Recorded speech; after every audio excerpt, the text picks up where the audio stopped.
క్రీస్తునందున్న ప్రియులకు ప్రేమతో వందనాలు తెలియజేస్తున్నాను. ఏప్రిల్ నెల 20వ తేదీ 2025. ఈరోజు దేవుడు మనకు చేస్తున్న వాగ్దానం ఏమిటనగా రోమాపత్రిక 4వ అధ్యాయము 25వ వచనం. ఆయన మన అపరాధముల నిమిత్తమై అప్పగింపబడి మనము నీతిమంతులముగా తీర్చబడుటకై లేపబడెను. ఆమేన్. నా ప్రియమైన సహోదరి సహోదరులారా, ఈ మాటలు వింటున్న మీకందరికీ మొదటగా మన రక్షకుడైన యేసుక్రీస్తు ప్రభుల వారి పునరుద్ధాన దినపు శుభాకాంక్షలు తెలియజేస్తున్నాను. దేవునికి మహిమ కలుగునుగాక. ప్రియులారా, అందరూ బాగున్నారు కదా? మీరందరూ బాగుండాలని ప్రభు సన్నిధిలో ప్రతిదినం ప్రార్థిస్తూ ఉన్నాను. ఈ కృపను నాకు అనుగ్రహించిన దేవునికి స్తోత్రాలు స్తుతులు చెల్లిస్తున్నాను. దేవునికి మహిమ కలుగునుగాక. ప్రియులారా, ఈరోజు యేసుక్రీస్తు ప్రభుల వారు పునరుద్ధానము చెందిన దినం. పునరుద్ధానం అనగా తిరిగి లేపబడటం, తిరిగి బ్రతకటం.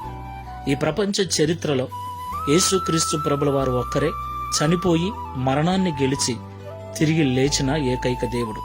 దేవునికి మహిమ కలుగునుగాక. ఇంతకైనా ఎందుకు మరణించాడు మనకు తెలుసు. ఆయన మన పాపముల కొరకే మరణించాడు. ఆయన తిరిగి లేచాడు. ఎందుకు లేచాడు? వాక్యం ఇలాగూ సెలవిస్తుంది, ఆయన మన అపరాధముల నిమిత్తం అప్పగింపబడి మనము నీతిమంతులుగా తీర్చబడుటకై లేపబడెను అని. దేవునికి మహిమ కలుగునుగాక. ప్రియులారా, మనం ఎందుకు నీతిమంతులుగా తీర్చబడాలి? నిజమే, మనము జన్మతో కర్మతో పాపులమే. పాపులమైన మనము పరలోక రాజ్యం చేరటం అసాధ్యం.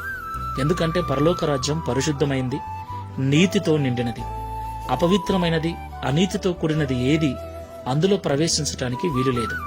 కాబట్టి పాపములో ఉన్న మనలను, అపరాధములలో ఉన్న మనలను క్రీస్తు తన రక్తమిచ్చి కొన్నాడు.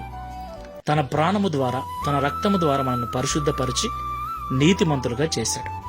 ఇప్పుడు దేవుని రాజ్యం చేరుటకు మనము యోగ్యులుగా మార్చబడ్డాం. దేవునికి మహిమ కలుగునుగాక. కాబట్టి దేవుడిచ్చిన ఈ యోగ్యతను పోగొట్టుకొనకుండా జాగ్రత్తగా జీవించుదాం. ప్రార్థన చేసుకుందాం. ప్రేమ స్వరూపమైన తండ్రి, పరిశుద్ధుడైన ప్రభువా, మీకు స్తోత్రాలు.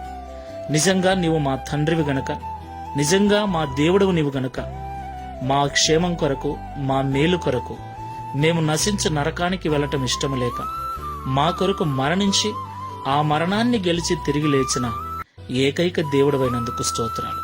ప్రభువా, మమ్మల్ని నీతిమంతులుగా చేయుట కొరకే, పరలోక రాజ్యం చేర్చుట కొరకే మీరు తిరిగి పునరుద్ధానుడవైనందుకు స్తోత్రాలు.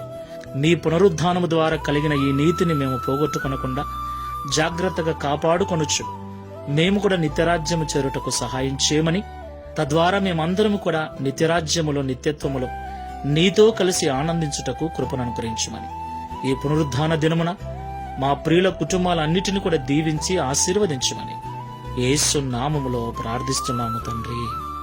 ఆమేన్. Praise the lord. God bless you.